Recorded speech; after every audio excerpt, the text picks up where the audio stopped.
বিষ্ণু ইসলাম হুনাইনের যুদ্ধ শেষে ফিরতেছেন, পথিমধ্যে বেলাল রাদিয়াল্লাহু তাআলা আনহু আজান দিচ্ছেন। তো পাশে ছিল মুশরিকদের একটা পল্লী, কিছু মুশরিক তরুণ তারা আজানকে ব্যঙ্গ করতেছে। মনে কষ্ট পাওয়ার মতো ব্যাপার না, কিন্তু বিশ্বনবী ওইখানে দেখেন কি খুঁজলেন। বিশ্বনবী খেয়াল করলেন কণ্ঠটা বড় সুন্দর, দরাজ গলা। বিশ্বনবী সাহাবীদেরকে বললেন ধরো, সবগুলারে ধরে বিশ্বনবী সামনে আনা হলো। ওরা হাঁটু গেড়ে বসলো। বিশ্বনবী বললেন তোমাদের মধ্যে কে যেন ব্যঙ্গ করে আজান দিচ্ছিল, তার গলাটা বড় উঁচু।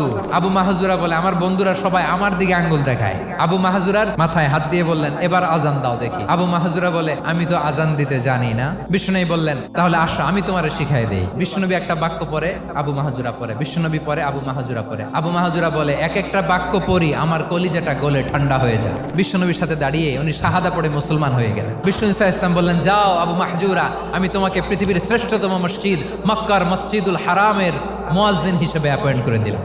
দেখছেন কিভাবে ট্যালেন্ট হান্টিং করতে হয়।